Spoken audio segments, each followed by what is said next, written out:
The bell tolls. The midnight hour is upon us. It's time once again for two internet strangers to discuss the good and evil of the horror genre. So sit back, relax, and enjoy the terror within the Hallow-Holics Anonymous podcast.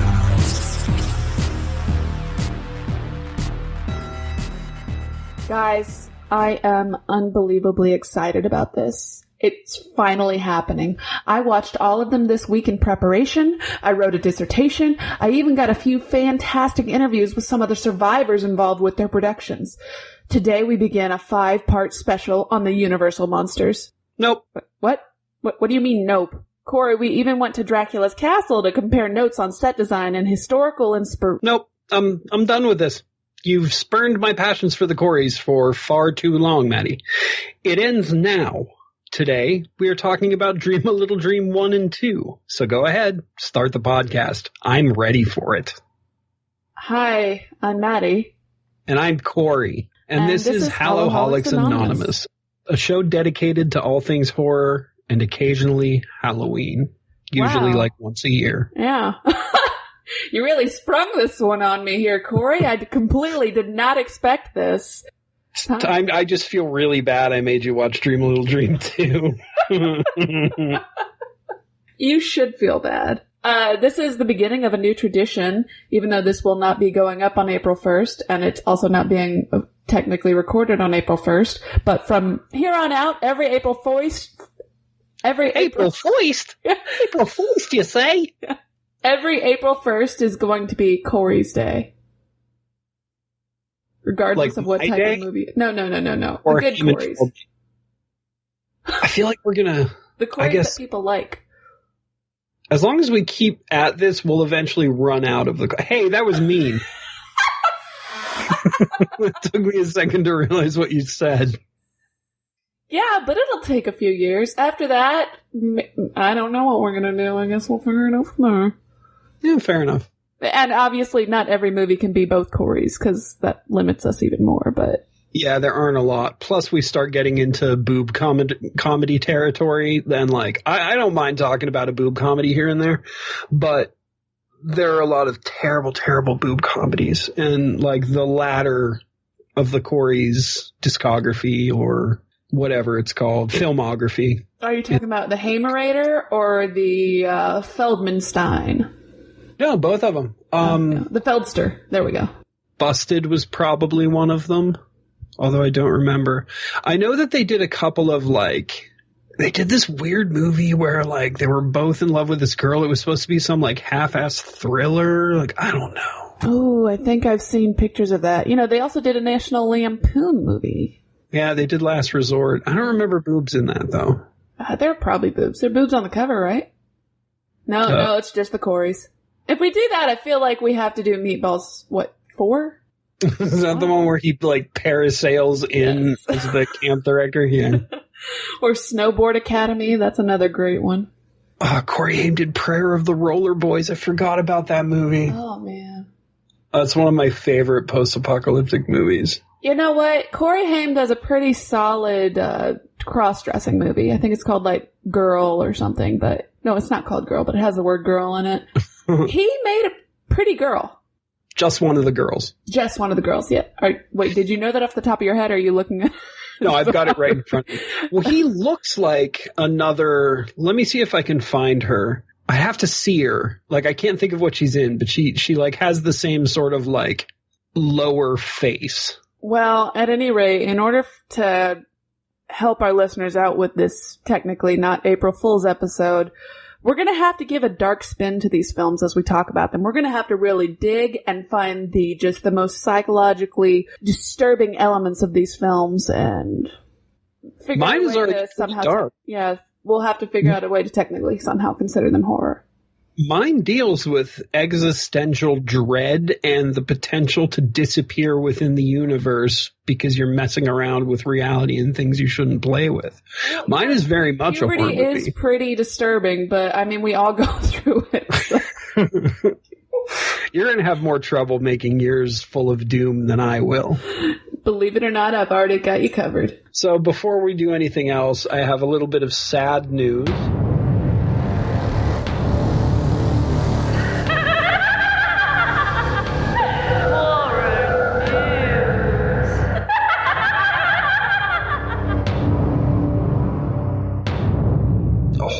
Not Horror Pack. Sorry, Horror Pack is fine. Coffin Box is sending me the final box that they're doing. They're closing up shop, which sucks. They're what?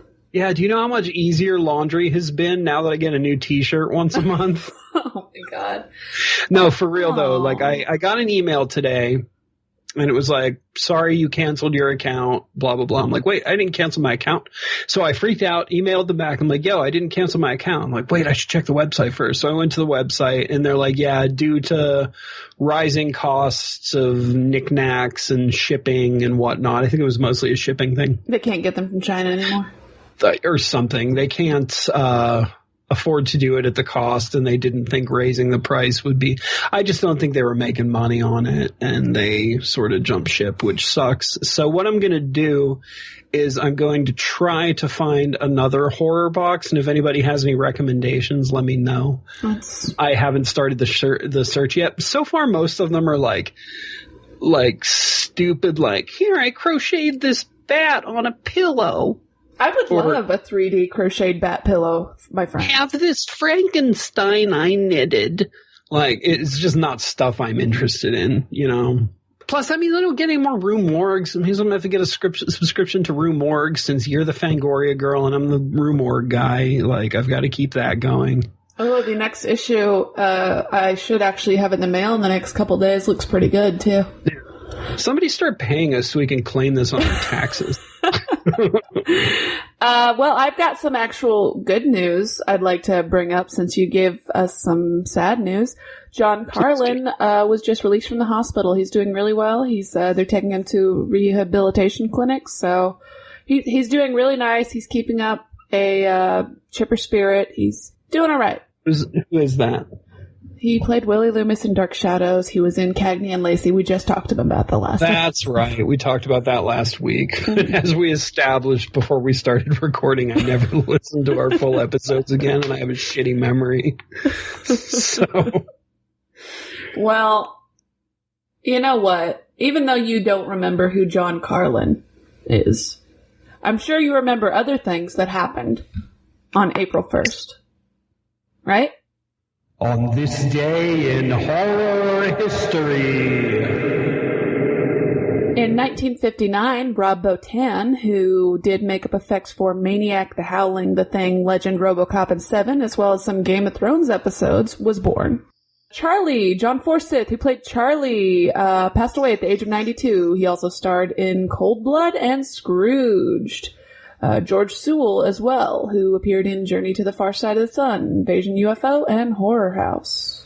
That was on this day in horror history. I actually did it that time without, not understanding it was time to do it. That was a horrible sentence. I think I'm having a stroke. You might be. Would you like to present this week's game idea? Which is a tentative description of game, honestly. I would love to if I had that information in front of me and didn't forget it and had more than just the word game on the outline. Oh, did I? Wait, it is something to do, you mentioned hashtags? No. Shit. That must have been in one of the other Discords. Between us, I'm the Corey Feldman, and you're clearly the Corey Haim. Oh, I am 100% Corey Haim.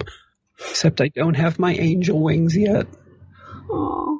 Anyway, so the game, the challenge, is that Maddie and I are going to try to hash out a plot for Dream a Little Dream 3. Oh, God. Now, do we want to Blues Brothers 2000 this and come up with a cousin for Dinger that no one knew about? Or do we want to just travel back to a happier time when Corey Haim was with us? Oh. What the hell? It's my water bottle. Here, listen. Oh, we need to sample that. That's a great, like, creaking door effect sound. It's also a pretty good fart sound. I like how you went higher brow than I did as usual. Yeah, I don't know. I feel like it would be doing... Since the Lost Boys sort of nixed Corey Haim, I don't want to do that. Okay, so both of the Haims are alive. It's a better time. They're finally back for the movie everyone's been waiting for. Yes, Dream a Little Dream 3. It's going to be the breakout blockbuster of the summer. So based on Dream a Little Dream 2, there's a few things that have to come up. Coleman has to reach out from beyond the grave. Mm-hmm, to tie them together, That's yes. Because they mentioned Coleman a lot in Dream. Probably they mentioned Coleman in Dream a Little Dream 2 more than they mentioned him in the original, and he was alive in the original. Do we need a MacGuffin, or do we bring it back to its dream? Well, if we want to do them justice, we might have to at least involve dream sequences in a more spiritual sense, rather than weird black and white sequences with bad camera angles. And is this in modern times? Are we pretending he's still alive now? Yes. Okay, because I think it would be hilarious if... I figure it's Dinger's turn to trade places with someone, and yes. Considering our modern political climate, I think it would be really funny if he traded places with, Trump. Well, no. Melania traded, no? No, because the Hollywood rule is that you have to come up with a presidential figure who pretty much is exactly like the president we have, but is not that person. It has to be a fictional version. Oh, okay. Well, what is our fictional president's name? Ronald Frump. That's exactly what I was going to go with. So, and then Melanie Frump would be the wife? Well, but she still has to be, exotic, so, let's come up with a different name than Melania. Marania? It's a little edgy. Yeah, I just watched Ricky Gervais stand up. Yeah, might be smarter than we want this movie to be, because it's supposed to be a hit blockbuster, and smart people don't go to watch hit blockbusters. That's a good point. What about Hitalia Frump? Italia, that Frump. That's good. That's good. All right. How do we get them because there needs to be there has to be an accident on the White House front lawn just at this. No, yeah, you know what? We can switch it up a little bit. What's her name again? Franzia? Uh-huh. No, that's box wine. No, you know what? Her name's Franzia now. Okay, Franzia Frump. All right. So we've got to find a way, and I think we should flip the script a little bit, and we should have Franzia and Ronald be the ones getting knocked unconscious while Dinger and his lady friend are the ones doing the super Tai Chi magic stuff. Mm-hmm. Now, do you feel like Dinger is probably a guru now of some sort? Or did he go to another social fad? And I think he's probably at the White House. Do you remember back in the day when Abby Hoffman had that protest and tried to levitate the White House? No, but I'm going to pretend Frank I Zappa. do. What if he's a lobbyist? No, that's more like what Corey Feldman's character would be. Yeah, but that's true, yeah. But the thing is, Corey Feldman's character in part 2 worked at a glasses shop. So, I mean, he was closer. Yeah, but you could tell he was trying to find his way up the corporate ladder. So I think he ended up as a lobbyist. Okay, so you think Dinger is a protester? Yeah, for sure. And I think that they're estranged, and I think that's how they get back together. I think that's oh, that's a good idea. Together okay. outside the White House, because he's going to do his lobbying thing on Capitol Hill, and Dinger's doing his protest with his girlfriend. Do you think that Bobby stayed with Dinger's sister? Ooh, that's a good question. Considering he didn't stay with the love of his life in part 1, I don't think he would stay with Dinger's sister in part 2. Yeah, you're probably right. But they could do that thing in sequels where they forget there was a second girlfriend and they go back to the girl from the first one. Ooh, I like that because I liked her better. Mm-hmm. Yeah, she was much prettier and cooler. Yeah. Actually, they're both quite gorgeous actresses. But yeah, I liked her more. I think this should actually start before a flashback with Bobby getting a knock on the door and he's working on paperwork and he opens the door and he's like, Mr. President? I like that. It doesn't make any sense, but I like it. And that's when we go into the intro credits. Perfect. Which is some like really bad, unfortunate cover of a popular song. Yeah, and I think we go animated with this one. Mm-hmm. With the intro? Yeah, like I think we have like zany cartoon hijinks. Oh yeah, and maybe something like giving brief summaries of the first two films with the cartoon hijinks without any dialogue. Yeah, that's perfect. Yeah. Like having Jason Robards' character like turning into like this pink dream smoke and like flowing into Bobby's head. Oh yeah, exactly. And then there's a side swipe of Bobby in front of the screen, and then Dinger's on the other half, and then Bobby turns like, and then suddenly they're both wearing sunglasses. Oh, and they can animate Dinger's mom running over his leg and breaking it. Well, you didn't actually see that, did you? But sure, we can have an arbitrary element. Matter. The point is it's animated. Okay, we had that, and then you go back to maybe a sequence at the dance, but we pretend that they had their dance at the prom together instead of her getting punched and then them going to a nursing home to dance instead. Joel was a dick, but yeah, that's a good idea. All right, and then it flashes to like you don't ever see an animated sequence of Dinger's sister in this because we want to forget she happened. Yeah, I guess. But to keep with tradition, we do need a Twin Peaks alumni in this movie because the first one had Piper Laurie. The second one had Dinger's sister, whatever her name is. She was in Twin Peaks. So we need a Twin Peaks cast member too. And if you say Kyle MacLachlan, I quit. Oh, but he's so pretty. I know, but I know you well enough to know that was going to be your go-to. And we got to dig deeper here. What about that guy who got arrested? What guy who got arrested? I don't know. Some guy got arrested. It could be someone else. I don't remember all the cast members. Mostly I just think of Kyle MacLachlan. Wait a minute. Was Brad Dourif in it? No. Oh. I don't think so. Billy Zane was in it. Billy Zane. Okay. I think we could probably get Billy Zane onto this. Oh, I'm sure we could. This would jumpstart his career again. Yeah, and we got to do that thing they do in sequels where it's like the same character but a different actor. And Billy Zane can be the guy that Dinger made best friends with in the prison in part 2. Ooh, the biker. Good idea. Yeah. I think we should also bring back the half-ass punks from the first one. Oh, yeah, definitely. Only I think they should be a little more functional, and they should actually be friends. Because this is what? This is almost 30 years later, and there's that whole speech that I'll go into when we actually summarize the movie about, like, my high school friends, no matter what happened, I still consider them friends. So I think that they should actually be friends now. Should they be lobbyists that Bobby works with? Yeah, they could be. I was more just debating the way they dress. Like, did they end up like me? Instead of like wearing their like punk rock or gothy gear, they wear like gas station attendant clothes most of the time, and then sometimes really nice suits. Well, we've got to figure out a way to tie them into the storyline. Yeah, we haven't found a MacGuffin yet or an inciting incident. Well, the inciting incident is Mr. President, but yeah. Oh, oh, and technically we did figure it all out because they're gonna... No, we still haven't figured out how... Okay, well, somehow Dinger and his girlfriend or some girl are going to be doing their protest Tai Chi thing. Yeah. And then Melania and... Or, I'm sorry, Francie and Ronald. run into each other somehow. They probably fall down the White House stairs going out to yell at them. Because you know that occasionally... Our actual president goes out on the White House steps to yell at damn kids for being near his lawn. Well, let's pull back on the politics a little. Remember, lighthearted.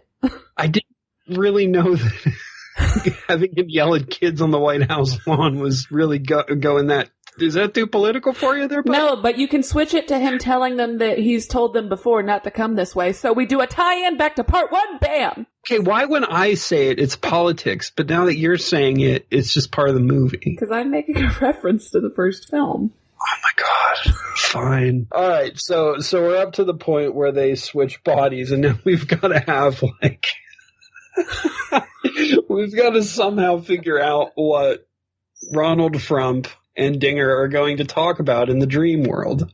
Well, Dinger obviously wants to stay on the dream. He's in Ronald Frump's body.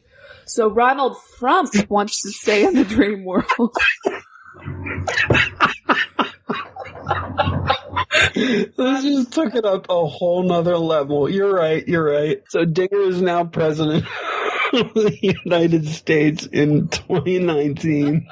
Ronald Trump wants Dinger to take the fall. This isn't about him changing as a person and fixing Ronald Trump's life. Ronald Trump is not changing who he is at this point. He is who he is. He just wants Dinger to be the fall guy. For a war with Russia. Mm-hmm. How did this get so political? I have no idea. But let's try to get past this. I don't even know where to go from here. So they have to figure out a way to drag Ronald Trump out of the Dreamiverse. Right, and he's just standing there with his arms crossed like, no, I won't.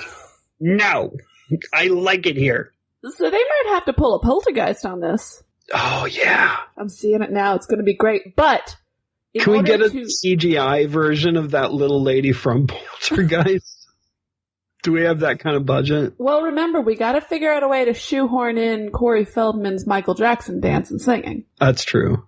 Like, it was in the first movie and it was in the second. We got to make it even bigger in the third one. Well, that's easy. That's how he gets to the White House Correspondents' Dinner in a plot to save Dinger. Because, I mean, they're going to have to kidnap the president to get and Franzia to get everybody together in the same room to do magical Tai Chi to fix everything. Yeah, of course, of course. And, like, Dinger's girlfriend doesn't believe she's not Franzia. Yeah. But the thing is, doesn't Corey Feldman's character, doesn't Bobby already know all this and know that there's actually no risk being stuck in the dream world because eventually it just ends? So do you think this whole thing is just Bobby messing with Dinger? And the fate of the free world hangs in the balance? I think that is a fantastic twist. Let's go with that.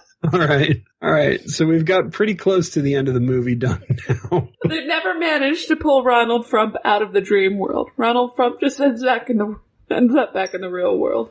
But right. Is it right when he's about something really bad is about to happen to him? Like, Dinger's gonna go to prison or get killed or something? I don't know. Like, what does the president go to jail for? Oh, well, that's not going to happen. So we could just nix that idea right now. Just something major has to be about to happen, and Dinger's like, oh my god, I'm going to die. So we tie it back into part one. Nuclear warfare is a little bit too big. Why are you the sociopath tonight? There's got to be some kind of, like, shenanigans in the White House, too. So we'll slip some of those in. Yeah, for sure. Probably like a French chase scene, too, at one point between the Secret Service and Corey Feldman in full Michael Jackson regalia. Okay. Just let that sink in for a minute. So how does this end? I have no idea. We've got to come up with an ending, guys. I feel like, unfortunately, the ending is like, it all culminates with this series of, like, tweets that are about to get sent out, but just in the nick of time, everybody switches back to normal. Well, Dinger, like, wants to get back into his own body, but he'd also see this as an opportunity to change the world, too. That's true. That's very true. And Ronald Trump is one of those guys that, like, if he sees it written down, like, in front of him on his Twitter, he'd be like, oh, I must believe that. It's not Twitter, it's Fritter. Yeah, you're right. We don't want to pay those royalties. You know what? It's got to just boil down to him realizing he may be able to change the world and do good in the body of Ronald Trump, but he'd much rather be himself. Yeah, that's a terrible lesson. Well, the end of But I don't know, like a movie like this doesn't seem like we can really find a moral in enough time. Like, right, this would take some serious thinking to find a moral because of the antagonist we've involved in this film. There's a distinct lack of moral character there. Yeah, but it was all perfect just to have Corey Feldman open the movie with Mr. President. Very true. And there's got to be an implication that there will be a part 4. One of those the end ... question mark moments. Yeah, or we could just have like a Marvel movie stinger halfway through the credits of like Corey Feldman could start doing his Michael Jackson dance again. Oh. And then like the antagonist of part 4 would like show up. So Dinger's life is completely fixed and back in order and everything's perfect and he's going out to the mailbox and he pulls out a package and he opens it. And there's a pair of sunglasses. I don't know if I'm comfortable hearkening back to those sunglasses because that movie's so terrible. Well, there was no object in part 1. True. Or he gets a phone call. I'm in trouble. and then you see Jason Robards. Because if we can bring back Corey Haim, we can bring back Jason Robards, right? Fair enough. So you just kind of mixed the end of Dream a Little Dream Part 3 with the end of Lost Boys 2, didn't you? You know what? I might have. Yeah, that's okay, though. I think it works. I like this. I think we're onto something. I think we're going to make $1 million here. If we haven't lost all of our listeners after that, half-hour tangent. Right, maybe we should timestamp this nonsense. I would watch that movie. I would too, but I don't think that you and I make up the most of the movie watching population. Well, this would be good for our Google autocomplete horror movie idea. Oh yeah, it would. I love that music. Restaurant. Dude, I do love this music. This soundtrack is perfect. So it's okay that I find them attractive because they're 19. Oh my god. Yeah. Yeah, they're legal. Joel is really, really crazy about that young lady. You know, he's also a little bit on the edge when it comes to her, you know what I mean? Bobby was just a normal that teenager. Outfit is terrible. Okay. Oh yeah, it's... He wants a Pop-Tart. Until he bumped into Lainey. I mean, everybody's outfit is pretty well terrible in this, except for the half-ass punks. And they did a really good job at, painting punk rock jackets and making sure they didn't have to pay royalties to anyone. Oh my god. From him. Now, Bobby has 3 days to find himself. That's rude, mister. To pass high school. How's that SAT man Saturday afternoon test? And steal his best friend's girl. Well, maybe you're not her type. I'm every girl's type. Or his future, his history.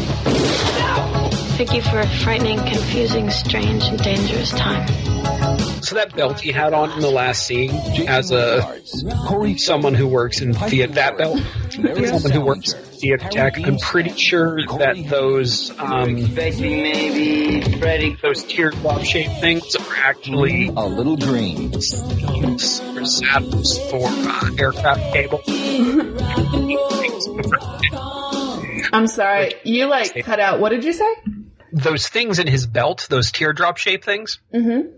I'm pretty sure that those are sleeves for aircraft cable for rigging. I thought that was odd, and I fixated on them a lot. The 80s was an odd time. It certainly was, and it bore some very strange movies, like this one. I really have to preface this by saying I was born the year this movie came out. All right, now that you feel old, begin. I think I was starting 7th grade. Dream a Little Dream is a story about the most convoluted plan to cheat on the SATs ever concocted. Bobby, played by Corey Feldman, is in love with Meredith Salinger's Lainey. He confesses this to his best friend Dinger, played by the late Corey Haim, rest in peace, in a very, very, very wonderful montage of just snippets of conversation at their sleepover. It's pretty great. It's probably one of the best sequences in the film. Oh, it really is. And if you actually look back at this movie, and I'm going to talk about this again later, but the entire movie is basically longer versions of that montage. It's really, really well shot, and I will explain to you why later. It is definitely disjointed, I will give you that. That's not my point. You're right, but I'll get to it. So Lainey has a boyfriend named Joel who is also one of their best friends. He's also a complete lunatic drunk. Mm-hmm. Who apparently has access to I think it was a 357 Magnum, might have been a 44 Snubnose, I'm not sure, but that doesn't matter. There's also a fella named Coleman, played by the great and the late Jason Robards, and his wife Gina, who is the first in 2 Twin Peaks characters to show up in these movies today. They get a brief scene to introduce them, but it doesn't really matter yet. They're old, they're in love, you just need to remember that. And they also have an old friend named Ike, played by Harry Dean Stanton. Again, that dude is great. This movie's got a hell of a cast. Is the early bit where Bobby does his hair and cuts his clothes up a makeover sequence, or is that just his morning routine? That's their morning routine. That's them getting ready for school. I feel like Did you do that? I just feel like his clothes should have already been cut up. Try to have those moments. Cut my clothes up in the morning? No. Oh. So Coleman and Bobby gel my hair back? Coleman and Bobby dream of each other after this great montage of conversation snippets that we've already mentioned between the Coreys. It's easily one of my favorite parts of the movie, though. There's something about the way the dialogue flows in this entire film that I love. I think I figured it out, but I'm not 100% sure, but we'll go back to that. And then there is the getting ready for school montage that we were just talking about. There's a whole lot of moose, pointless belts, jewelry, hats, and ripped jeans. I remember every morning when I wasn't too hungover before school, I would attempt to do something similar, and I'd put on this song and try to do it. Like, I've never told this to anybody before. Really? But, like, I'd never be able to pull it out because, like, I didn't have these accessories and I didn't want to cut up my clothes like that because I didn't have a whole lot of clothes. Like, my wardrobe was a lot less complicated, but I would put on the song and, like, pretend. I love that. That is adorable. Yeah. Coleman, I can't believe I just told the world that. Coleman is in the midst of some sort of new agey experiment about dreams and prolonging life so he can spend more time with Gina. For some reason, I wrote down again that she is a Twin Peaks veteran. I think it's I love Twin Peaks. It involves Tai Chi and some other new age crazy talk. Every morning, Dinger, Bobby, and the crew fight with the old man while destroying his flowers. They take a shortcut through his flower bed, then down through his little concrete pathway as a shortcut to school. And it's barely a shortcut, I noticed at the end of the movie. Like, they're literally shaving like half a suburb block. Like, it's not even a 2-minute shortcut. They're not even saving 2 minutes. It's amazing. It's complete disrespect. And I guess that's kind of the point of the end of the movie. So Coleman hates them, and he has this little trap that shoots them with red dye, which Bobby, our main character, like, turns it on and, like, shoots Ike with it. And then all of a sudden, for no reason, we get a cut to Laney dancing for a split second, and then the old people go to lunch or brunch or something. This movie would be great with a Nightmare on Elm Street crossover effect. Well, there is a good, were you expecting Freddy Krueger shout out in that? There is, yeah. It's a second dream. So Ike informs him that Gina is starting to think he's crazy. Coleman is crazy, or worse, senile. He insists that he isn't and is trying to find out how to enter a dream consciously in the hopes of living forever, blah, blah, hand-wavy nonsense. Coleman and Gina, he convinces her to do his Tai Chi experiment, and then they have old people sex, I think. Do you think they had old people sex? I think it was just regular sex, but go on. Yeah, but I think there's probably a difference between regular and old people sex. I don't speculate on married couples in intimate affairs. I guess I'm just a little more sex positive than you if I'm willing to, you know. You're just a pervert. A valid point.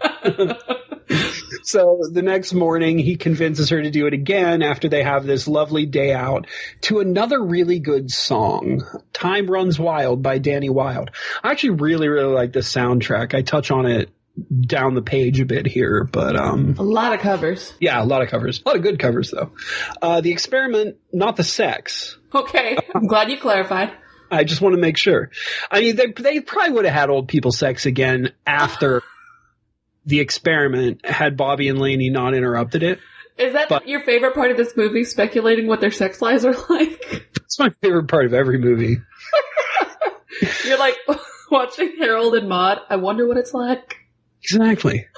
There's a second gang of friends unrelated to our already gang of friends, which is Dinger, Joel, Bobby. The second gang of friends who are constantly getting into fights with Bobby and his crew. We'll call them the half-ass punks because they have like these studded punk rock jackets and they have the attitude and stuff. But if you look closely, all the references on their jacket are just generic references. Like the main leader, half-ass punk, has like punk painted on his jacket. And I think I might have caught some Ramones lyrics in there and stuff, but they were really careful not to step on any copyright toes when making these jackets. I'd like to think that the reason all their jackets are lame is because they're from the suburbs. And they went clothing shopping with their parents, and their mom was like, no, honey, you're not getting that one.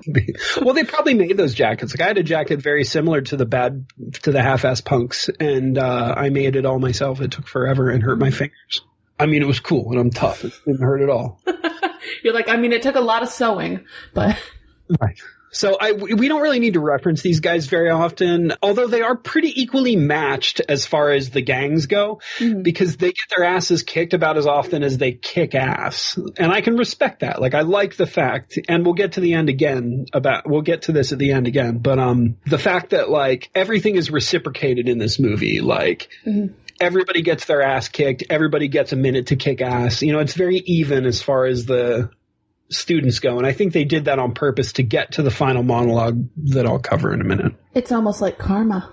Kind of, yeah. Later that night, Lainey ditches creepy, kind of rapey Joel and rides her bike home, just as Bobby is running away from Dinger just to be a dick because Dinger's mom ran over his leg, breaking it before he started. Like, I can't think of any other reason why Bobby just took off running other than be like, hey, screw you, best friend. Dinger is kind of obnoxious. He's the kind of friend you do ditch once in a while. Well, that's true.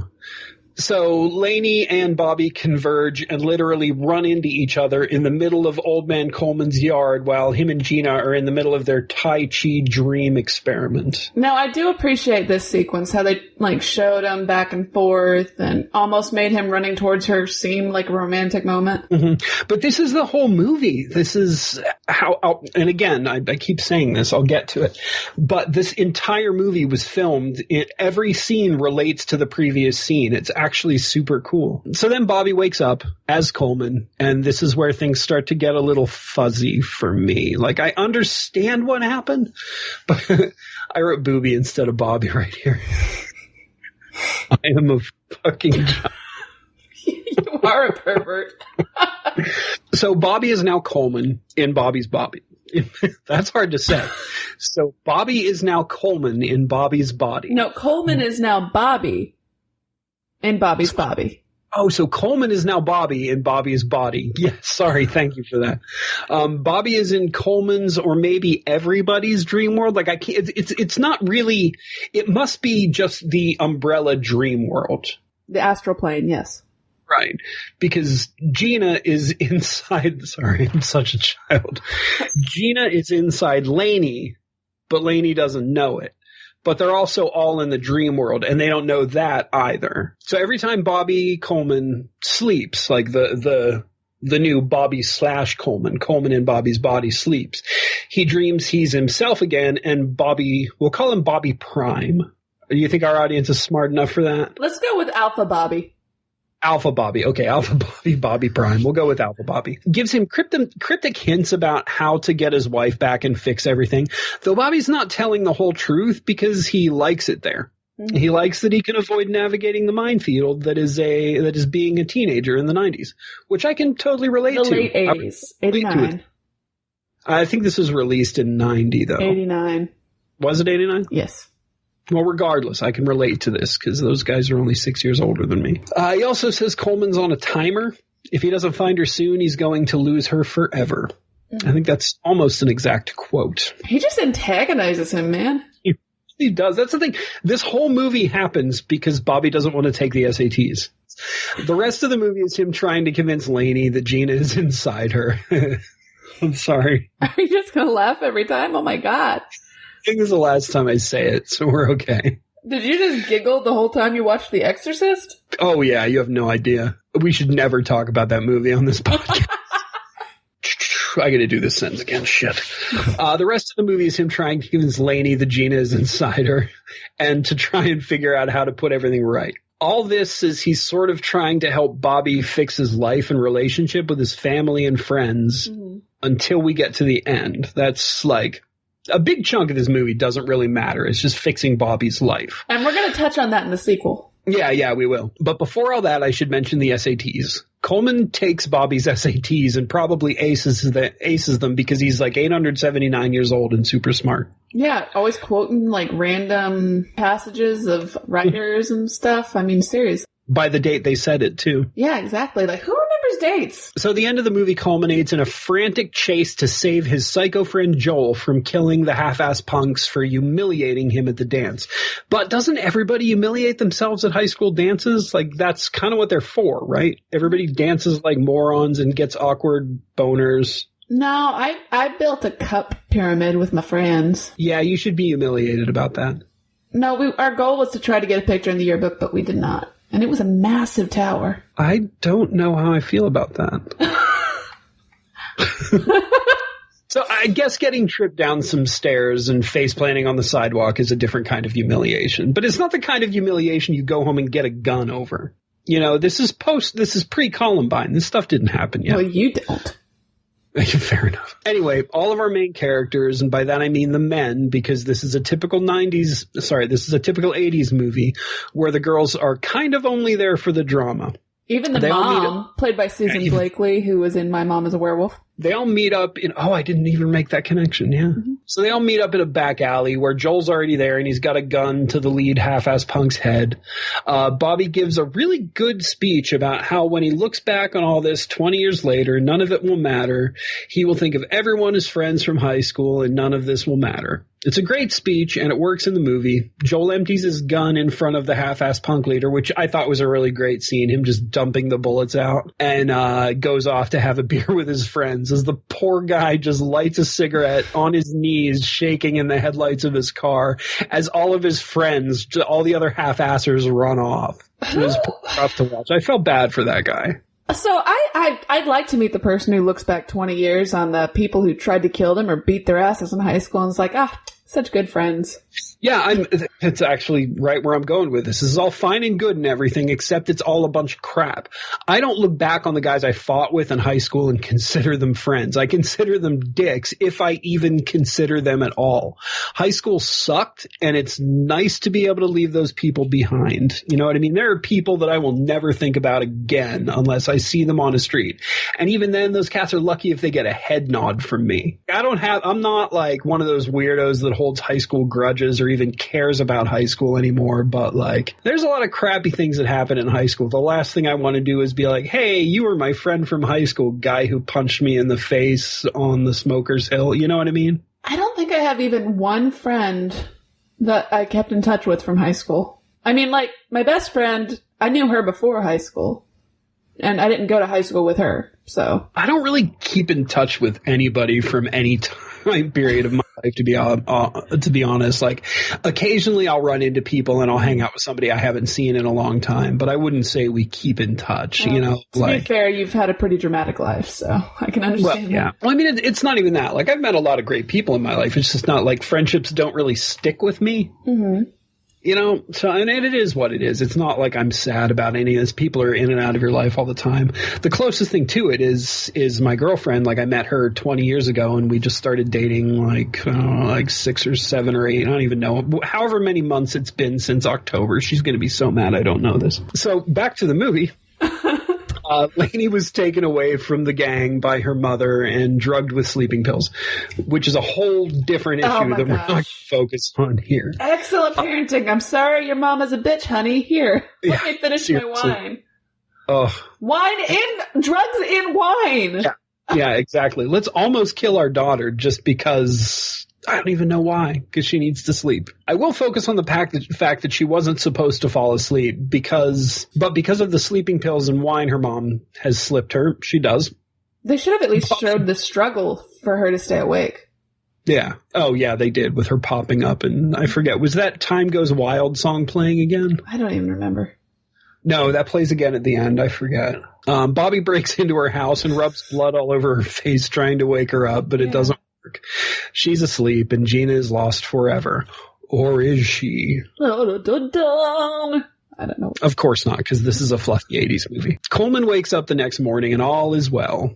Gina's making breakfast and everything's great. Bobby states as he's starting to wake up that he made it all up because it made for a great story. Again, that's almost a quote from the movie. It's also allowed him to not have to deal with all the most difficult stuff in his life and have another dude fix it all for him because he's a lazy bastard. I feel like that was one of those studio audience tested endings, you know? How do you think it would have ended? I think it would have had a very sad ending with everyone feeling unfulfilled, which is why they usually change those endings. Good point, maybe. So this movie's kind of filmed like I really like the way this movie's filmed, and it's hard to explain why. It's sort of filmed as a series of short conversations with quick cuts going to the next part, and it's related to the dialogue. So like taking a word or a theme from the previous scene and jumping to the next scene, which also incorporates that theme or word. And it works well for me, and it's one of the main reasons that I love this movie. Is it takes this sort of disjointed, dreamlike film and sort of glues it together with this sort of thematic editing that I thought works really well. You know, I feel the same way about, I think it's 3 O'Clock High. Oh, I have that movie in my Amazon wish list, and I really need to buy it. Yeah, it's a high school movie, and it's oddly artistic in the cinematography. I mean, it's basically it's a high school remake of High Noon when you get down to it. Yeah, oh no, it 100% is. I think it was meant to be. Yeah. So the music in this is pretty fun as well. There are a couple versions of Dream a Little Dream. There's a cover by Mickey Thomas, and then another cover at the end that is also by Mickey Thomas, but features Mel Torme. Yeah, there's The End of the World, The Future by R.E.M., The Future So Bright I Gotta Wear Shades by Timbuk 3 is in there. Young at Heart by Frank Sinatra, The Midnight Hour by Wilson Pickett. Oh my God, they were singing The Midnight Hour. They didn't play it. Oh, that's true. But it's good too. Like hanging out with your friends. Like that would have been me in the woods when I was like 16. I liked it. I thought it worked. So yeah, the Dream a Little Dream cover with Mickey Thomas and Mel Torme. It's at the end of the film where Corey Feldman, this is when he was in Michael Jackson obsession mode. Oh my gosh, yes. So he's on one side of the screen doing his Michael Jackson impersonation, and Jason Robards is on the other side doing his old man Mel Torme dance. Whatever. Here's what I don't get, and this kind of breaks character a little, I think. When he's dancing in the gym to kind of like flirt, and he's doing the Michael Jackson act, he's still, I mean, he's not Bobby. He's Coleman. Right. Yeah. He's that's exactly what you just read my mind. It's this whole scene, like, because he uses his Michael Jackson mode to try to woo Lainey in that gym dance scene. And I don't understand, because it's mentioned that Coleman hasn't retained any of Bobby's memories. He's got to watch home movies to figure out how to talk, and even that doesn't go very, very well. So where does a 567-year-old man learn to dance like Michael Jackson in under a day? Like, can we just chalk this up to more hippie magic? Yeah, let's go with that. Okay. Wait, muscle memory. Yeah, I considered muscle memory too. Maybe I don't know. I don't know if muscles are that smart. Well, maybe like if you somehow possess the body of Corey Feldman, the only dance moves your body would be able to do were Michael Jackson dance moves. Valid point. The last thing I have is about the writer/director. He's done mostly crap. He did that movie with Adrian Brody, The Jacket, which was not so good.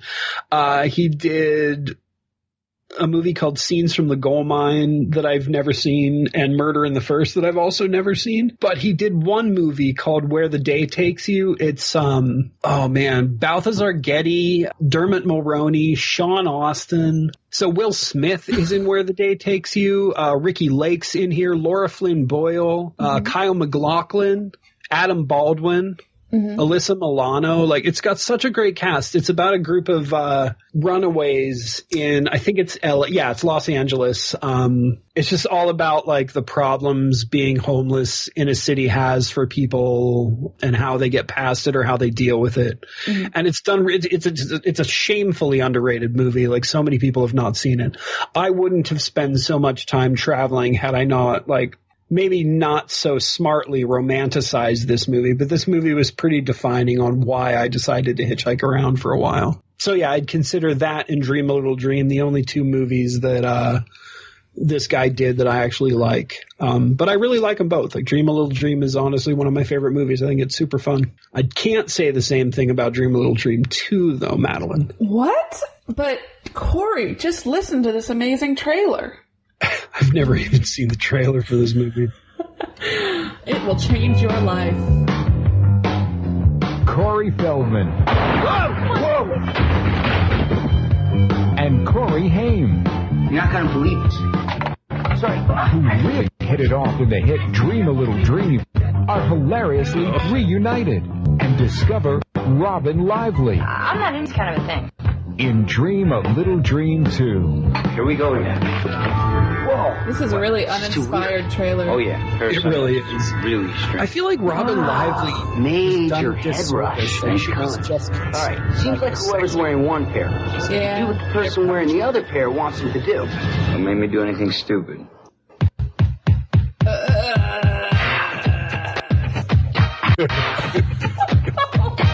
First, I'm going to teach you how to make love like a man. My dream girl. You know, for a second there, I was actually thinking that you weren't even interested in me. All you wanted was those dumb glasses. What a fool, huh? song. If these glasses fall to the wrong hands, something really bad is going to happen. You're good. You're real good.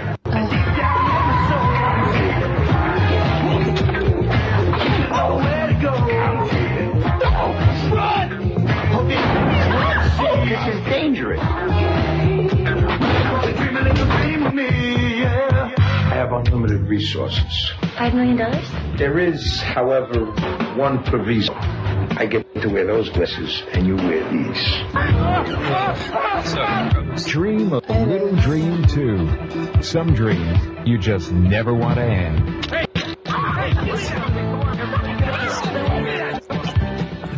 Some dreams you never want to end. What does that even have to do with the movie? I feel like everyone wanted this dream to end.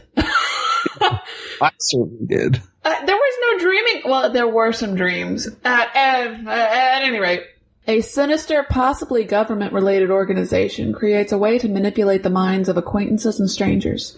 Two young men find themselves entangled in their mysterious web when they discover the secret, and the evil creators of this disturbing Pandora's box will stop at nothing to get their technology back.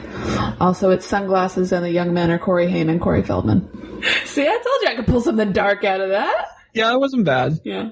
So this was directed by James Lemo, who's mostly cinematographer. He did cinematography for Maniac Cop and Fear City. He also worked on the art department in Driller Killer. The writer, Jay Franklin, actually wrote the story and script for the first movie as well. So I don't see much in common with these two movie styles, but... Coleman. What? Coleman. Yeah, but like that was actually... It's funny you bring that up because that was Corey Feldman's idea. Oh, really? Mm-hmm. Let me find this quote I'm going to have you read. Actually, on AV Club, there's an interview with Feldman in which they asked how he rated this one, and it illuminated a lot for me. So give me a moment here. I'm going to send this to you because I'm going to have you quote it because you always read our quotations. I mean, I like it as a movie. It's just not really a sequel. As its own movie, it's okay. It's a nice little caper movie. But yeah, it's not a Dream a Little Dream 2, as far as I'm concerned. But it did have the two Coreys, and we did play the characters. I guess in our own way, it was the best that we could do, given that we weren't given the creative control to do what we wanted. There you go. And actually, without Feldman's input, there would have been no references to Coleman whatsoever. In fact, he was only even referenced so people were reminded that, yes, this is apparently supposed to be a sequel. So. That's weird to me. Like, I feel like, so who would have sent him the glasses then? I think they would have just probably stumbled on the glasses. I don't think there would have been some other reason they got the glasses. Remember, he does work at a glasses store, so it could have been like mistakenly shipped there, which... That's true. Instead, bringing Coleman into it just makes it really, I guess, ironic that he works at a glasses store. Kind of a little bit hard to believe, a little far-fetched. Yeah. It's super depressing to me that they only gave Coleman 5 more years of life with his wife. Like, that's sad. Also, like, Bobby should have known Coleman better than anyone else in the world. Coleman would never perform sexual experiments with young women. He loved his wife. Right. That's what the whole first movie was about. Mm-hmm. Like, I don't understand that. And I don't know, it was like he was a completely different character too, because he was like talking about how Coleman had ruined his life in the beginning of the movie. Did Coleman fail the SATs for him? Yeah, I was trying to figure that out, and the only thing I could think of was because Coleman did all that stuff for him, he couldn't fake his way through college, so he actually ended up doing really poorly because of Coleman's help, which doesn't make it Coleman's fault. It makes it Bobby's fault. because he cheated in the first place. Yeah. I don't know. It was stupid that he said that. It was a line that was not really necessary. They just needed to have a reason for him to not like Coleman, I guess. Yeah. But you know what? Right off the bat, when this movie opens, you know it's not going to be the same kind of beast at all because of that awful black and white dream sequence that, like, it's kind of supposed to be an art house reference, I guess. It's supposed to be artistic, very Ingmar Bergman, but it's so cheap and cheesy that it just doesn't pull it off. And very much filmed on video, and it looks like it too. And video just doesn't work for stuff like that. Mm-hmm. And so Haim and Feldman were only 24 when they did this, but already Corey Haim was starting to show his age, I think. Yeah, he was starting to look pretty rough already. Yeah. Did you notice that in the early parts of the movie, he looked heavier, and like by the end of the movie, it looked like he'd lost weight? I didn't catch that. It felt more like he was like bouncing around. His face looked a little fuller in parts than it did in other parts. I don't know if that was my brain swapping time around or if I just didn't notice at the right points. You know what I mean? Mm-hmm. And I feel like I have to bring this up, but the Robin Lively, who played Dinger's sister, was the lead actress in Teen Witch. So top that. Oh my God, Teen Witch has the grossest kiss I have ever seen in a movie. Have I ever talked about this before on the show? I feel like we've talked about that, but let's talk about a gross kiss again. Oh, I don't know what it is about that kiss in Teen Witch, but when she makes out with that guy she wants to make out with, you can just see, like, the tongues moving in and out, and it's just this really weird visceral motion problem for me. I don't know what it is, but it disgusts me. But I don't even remember if it was his tongue or her tongue. That's how much it broke me. It might have been her tongue. All I remember are the rap sequences from that movie and some of the random, like, just it's a musical. That's so weird. It doesn't feel like a musical, but if you think about it, it's a musical. Every once in a while, I think, you know what? I should learn the lyrics to top that just because it would be funny. And then I also realize, wait, nobody would get that anymore. So what's the point? I'd get it. Yeah, you would, but like... if we ever talk about Teen Witch, I think we might have to do the rap. I will, if we ever do Teen Witch, I will memorize and do the rap. All right, let's do it. Back to Bobby. Man, you have changed, clearly. You don't cut your pants anymore. You wear ties. Your hair is a manageable length. No gel. I don't know you anymore. And he wears weird zoot suit pants. Yeah. Like, did you see how much extra fabric are in those pants? Seriously, you could... This was 95, man. Pants weren't like that. I don't know what to say. They had some weird fashion going on. I mean, at least Dinger was kind of dressed like you imagine 90s clothes. Dinger was actually like, he was dressed very 90s if he was like a hippie girl. But yeah, you're right. God. And what a way to shoehorn in Feldman's weird Michael Jackson dance again. In the first movie, it kind of worked. In this one, it was just like, that was like a big-lipped alligator moment, you know? I tried to convince myself that they were just spoofing it, but yeah, I think they were just doing it. Well, I mean, he still sings and does tours. Yeah. He does.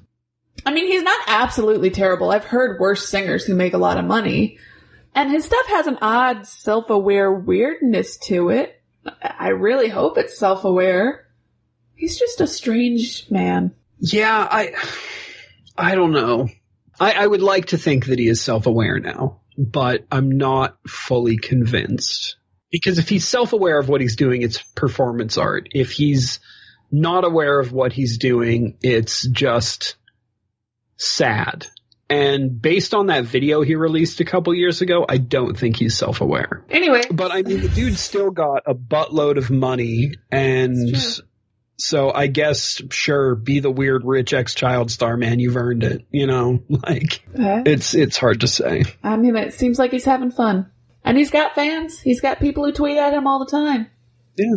I don't tweet at anyone, but I'm sure I'd tweet at him if I tweeted. Yeah, I don't tweet at anybody either, except, hey, our show is out. Yeah, Check you us really out. should tweet more frequently since you run our podcast. Yeah, I should tweet more, but at least I've been doing really well at getting our shows out in a timely manner as far as the tweets go. So Coleman apparently, when he died, I guess, sent these sunglasses to the only Oh my God, people we're in the still world, only at this part. to the only people in the world who were smart enough to truly understand and protect the power he was giving them. Dinger and Bobby. Because, he had switched bodies he had taken over Bobby's body, and Bobby understood the existential state of being in the astral plane, so why not? Even though he was a dick the entire time. Sure, let's go with that. Not his best friend, who's probably still alive or anything. The sunglasses work like this. Apparently they make you a little high when you're wearing them, because everything looks super cool. But also, if you wear one pair and another person wears the other, one of y'all can make the other do what you want them to do in, I guess, your subconscious? Yeah, it seemed that way. I just don't understand how, what if that person won't put on the sunglasses? After they live, I am not wearing sunglasses a stranger hands me. Yeah, but what if someone kicks your ass for 10 minutes? And they just keep telling you to put them on. You kidding me? I would have won that fight. Either of those dudes. I just picture a knock at your door. Roddy Piper standing outside. I would immediately fall into the fetal position and weep.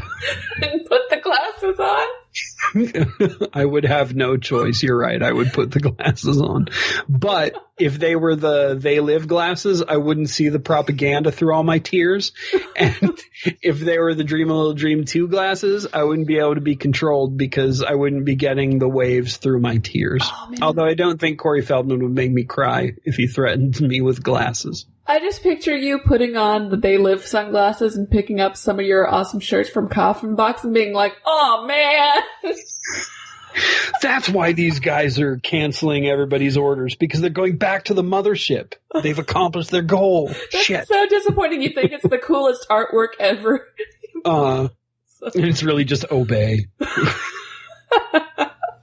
I think they do have a t-shirt that says obey, but they do. But if I put these sunglasses from Dream a Little Dream 2 on my dog, would she clean my apartment for me? No, what would probably happen if you put those on your dog would probably just drag her butt around the carpet. That would be a dog's version of trying to clean the apartment. So it's their interpretation of what you want them to do. I mean, if we're going cross species, I think it has to be. So one charm of these movies, any movie that has Corey and Corey, is the fun that you get out of just watching them interact with each other. Like in the first movie, those the opening sequence where they're just talking about, life, love, and all that.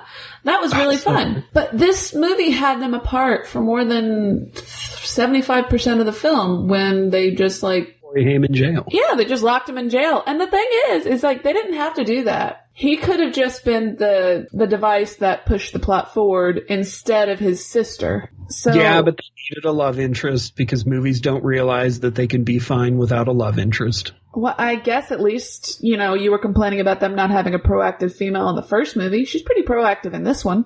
Kind of. Yeah, she's pretty good, except they're making fun of her and calling her a feminazi and all this stuff. You know what I mean? It still didn't feel, it's not the powerful woman character I prefer in movies.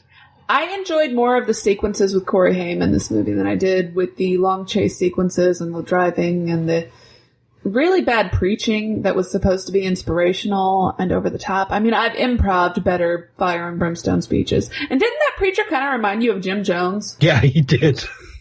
Especially in the dream sequence part, he definitely reminded me of a decade later Jim Jones. So anyway, after the sunglasses or before the sunglasses arrive, I can't remember, at some point, and then there are sunglasses. Corey and Corey both, Bobby and Dinger both have erotic dreams, which are the least erotic dreams I've ever seen, of a woman fully clothed telling them that she's going to teach them how to make love like a man. Then, at one point, Bobby is like, it may have been the most erotic dream I've ever had, but it was just a dream. Something to that effect. Then Dream Lady shows up and makes him put on the sunglasses for a kinky game, ties him to a bed after telling him that she worked with Coleman and that they used to perform erotic mind experiments together before they invented the sunglasses. Which, again, Bobby, why would you think Coleman would do that? You knew him better than anyone else in the world. He loved his wife. He wouldn't have performed sex experiments with some girl half her age. Yeah, even if they maybe like added something where something terrible had happened to his wife and his new obsession was finding a way back to her and he had no choice but to do this, or he was doing it to deal with her passing. Like if they would have thrown something in like that, it would have been a little bit more believable. It would have been in the realm of believability, but they didn't even bother with that. They just tried to make Coleman into this skeevy old dude. Yeah. A lot of the dialogue was pretty bad in this movie. Like, a lot of the dialogue. It was horrible. It was like they were writing one page so they could get to the next and wrap it up. They weren't having fun with any of the stuff they were actually writing, you know? None of the dialogue in this is almost the opposite of the dialogue in Dream a Little Dream. Like, you could tell everybody was having fun with it, and they actually tried to do something different with the way they filmed it, too. Mm-hmm. This is just factory stamped out, straight to video, shot on video crap. And I can't stress this enough, but if I had magic sunglasses that could make my friends wearing the other pair do whatever I want, having them do a really bad Michael Jackson act wouldn't be on the top of my list. No, not at all. Yeah. I'd be like, go shop, dude. But I did enjoy Dinger's sequences in the prison when he met that guy, the big old biker, and he was like, oh my gosh, you were in my dreams. And he was like, I'm not into that, kid. And then he was like, no, we have to meditate together so I can somehow contact my friend and make him stronger to fight. I don't really understand what his point was. They just meditated together and became best buds, and I kind of liked that. I thought that was funny. Maybe that's the plot to our Dream a Little Dream 3. Corey Haim's character is actually a cult leader now, and Corey Feldman's got to stop him. I don't know. Then we lose the line, Mr. President. Not necessarily, because the president maybe has to call on Corey Feldman to stop him. So like Lost Boys 3. Yeah, we're right back to that. Man, we need to watch some good movies at some time. We did watch a few good movies a few episodes ago. No, I know. I keep saying that every episode because I forget what movies we watch. And then immediately after I say it, I'm like, oh, fuck, we did watch good movies. When we watch good movies, you're like, we need to watch some bad movies. And then when we watch bad movies... Man. Have you not learned that I have no idea what I'm talking about ever by now? It's been almost a year, Maddie. No, it has been a year. Dinger's sister is kind of a racist. Did she do something racist? Well, when she pretends to be a cleaning lady, she's convinced that she has to somehow speak Spanish. Yeah, that was the only part in this movie that made me almost chuckle. She was going through, she tried French. That was almost a funny scene, but it didn't work. So there's not only this sexy woman who wants to steal the sunglasses, which she does after she ties Feldman up and blindfolds him, and tells him she's gonna teach him how to make love like a man, and then gets Corey Haim arrested by locking him in the sunglasses shop and stealing the other pair. But there's another guy who's after them who wants the sunglasses, and he's a really bad, he has a really thick Boston accent. I think that's what he's going for, and he's clearly a tall thug. And he's so greasy too. He's just so gross. There's something super gross. Did you notice his nails too? Like, that guy was just super gross. Yeah, he nailed the grossness. Yeah.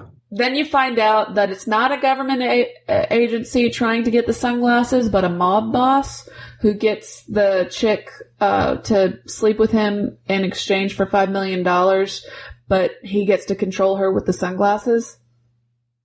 Yeah, that was gross too. That was real skeevy. I mean, if I were her, I would trick him into wearing the other sunglasses and have him just give me the money and kill himself. But. Yeah, or just leave. Yeah. And he was, oh my gosh, the screaming. What was wrong with him?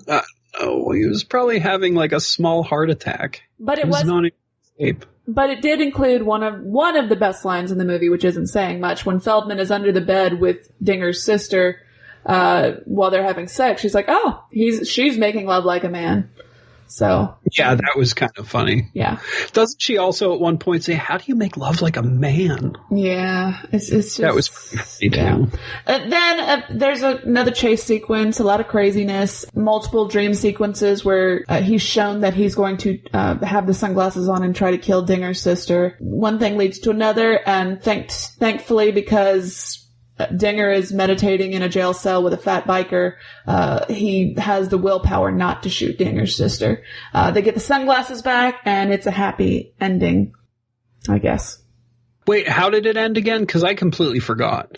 They got the sunglasses back after Bobby was forced to wear the ones, but the greasy thug caught up to them, made Bobby wear that the whole bad gun sunglasses. thing, yeah. Yeah, and then Bobby, through sheer force of will, was able to defy the sunglasses and I think it was with the power of love. Yeah, the power of love and also the meditation of Dinger in the jail cell.